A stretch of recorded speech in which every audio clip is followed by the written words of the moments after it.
Yun, no, hello po mga idol, isang magandang araw po sa inyo lahat, no. Ito na naman po tayo, nagkita naman po ulit, no. Isang magandang araw po ulit sa inyo mga idol, no.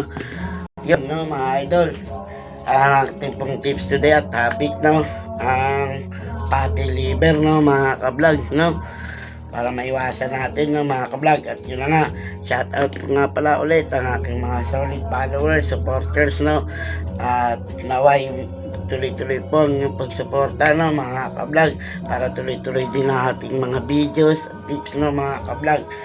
At yun na nga, isang magandang araw po sa inyo lahat, no. Ang ating topic today ay fatty liver. Ano po ang fatty liver? Yung po mga taba-taba na bumabalot sa ating atay o liver, no, mga ka-vlog. Sa paano malalaman kung tayo may fatty liver? Kita nyo po yung leeg ninyo, may mga itim-itim na kala mo mga bulok na karne, no, mga ka-vlog.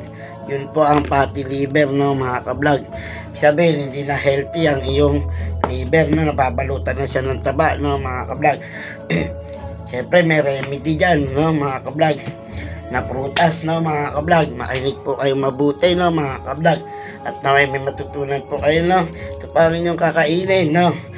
Blueberry, no, at strawberry, no, mga ka-vlog. Maganda siya sa fatty liver, no. Natutunaw po unti-unti ang fatty liver natin, no. Ang papaya, no, mga ka-vlog, no, at lalo na sa ating digestion, no, mga ka-vlog. Maganda siya, no, inulit ko, blueberry, strawberry, papaya, no, mga ka-vlog, at citrus, no, mga ka-vlog, dalandan, orange, no, mga ka-vlog.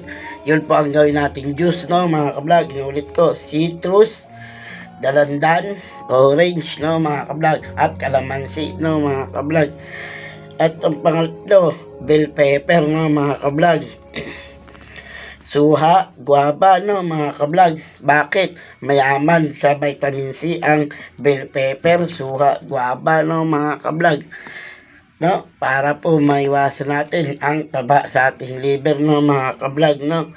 At ang pang-apat, no, mga ka-vlog, apple at saka saging, no, mga ka-vlog, no. At ayun na nga, isang magandang araw po sa inyo lahat, no. Panghuli, apple at saging, no, mga ka-vlog. Bakit?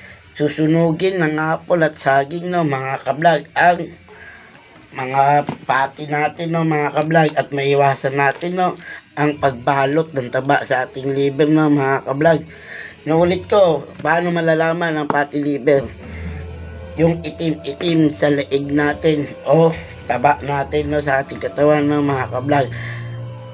Para po siyang bulok na karne, no, sa leeg natin, no, mga ka-vlog. Bawa ganyan, no.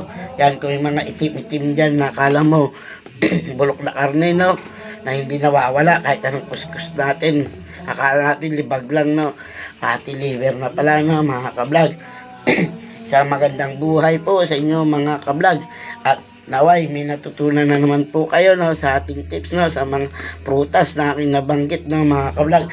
Pero take note, mga ka-vlog, kung may iniinom po kayong gamot, like gamot sa high blood, no, mga ka-vlog, mas mabuti rin magpakonsulta kayo sa doktor nyo, no, mga ka-vlog, bago nyo kainin to prutas na to, no, kung may iniinom kayong gamot, no, mga ka-vlog. Kasi baka po mag-trigger, no, mga ka-vlog. Pero kung wala naman, ito pa ang remedy na inyong gagawin, yung mga nabanggit ko, no, mga ka-vlog. At ayun na nga, isang magandang araw po sa inyo lahat. Naway mag-iingat po kayo, no, mga ka-vlog. At may natutunan po kayo, no, mga ka-vlog, sa fatty liver, no, mga ka-vlog, no. Sa magandang araw po sa inyong lahat, no, mga ka-vlog, sa magandang buhay.